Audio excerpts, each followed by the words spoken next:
చాలామందికి నచ్చదనమాట. IAS faculty గురించి మాట్లాడుతున్నాం, యూపీఎస్సీ ఫ్యాకల్టీ గురించి మాట్లాడుతున్నాం.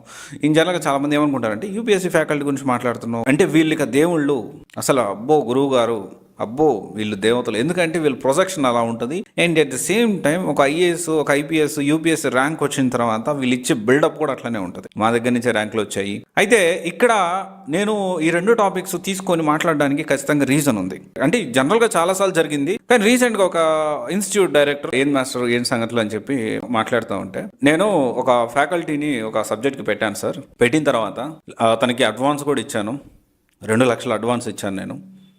ఇచ్చిన తర్వాత 10 రోజులు క్లాసు చెప్పారు సార్. తర్వాత ఆల్ ఆఫ్ సడన్ నా ఫోన్ ఎత్తడం మానేశాడు. నేను పిల్లలకి ఏం సమాధానం చెప్పాలి సార్? అతనికి డబ్బులు కూడా ఇచ్చాను నేను. మనకు ఒక బ్యాచ్ కంప్లీట్ చేస్తానని నాకు కమిట్మెంట్ ఇచ్చాడు. వేరే సోర్స్ ద్వారా తెలిసింది ఏంటి అంటే అతను వేరే ఇన్స్టిట్యూట్లో జాయిన్ అయిపోయాడు సార్. ఇక్కడ అతనికి బెస్ట్ పే ఇచ్చాను సార్ నేను. అతను అడిగిన దానికి ఇద్దరం కూర్చొని నెగోషియేట్ చేసుకొని ఇంతని ఫైనల్ చేసుకున్నాం సార్ ఈ బ్యాచ్కి. కానీ ఇతను అబ్రప్ట్గా ఫోన్లు ఎత్తడం మానేసి తర్వాత నీ డబ్బులు నీకు ఇచ్చేస్తున్నా, ఇంకెక్కువ మాట్లాడకు, నువ్వు నీ స్టూడెంట్స్ ఎట్లా పోయినా పర్వాలేదు అని చెప్పి అని మాట్లాడుతున్నారు సార్. ఇప్పుడు నేను ఏం చెప్పాలి సమాధానం స్టూడెంట్స్కి? నేను ఏ విధంగా వాళ్ళకి ఆన్సర్ చేయాలి? దీని గురించి టాపిక్ అనమాట.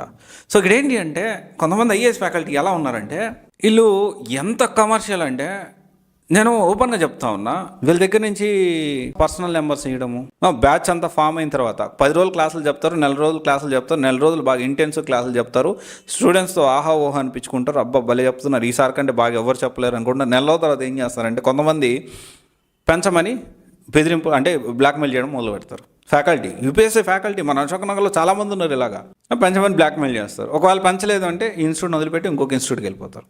లేకపోతే పర్సనల్ నెంబర్ ఇచ్చి ఈ బ్యాచ్లో సగం మందిని తీసుకెళ్ళిపోతారు. ఆ సగం మందిని వీళ్ళ పేరుతో ఒక ఐఏఎస్ ఇన్స్టిట్యూట్ స్టార్ట్ చేసేసి సగం మందిని తీసుకెళ్ళి ఆ ఇన్స్టిట్యూట్ మొదలు పెట్టేస్తారు. ఇది ఎంతవరకు కరెక్ట్?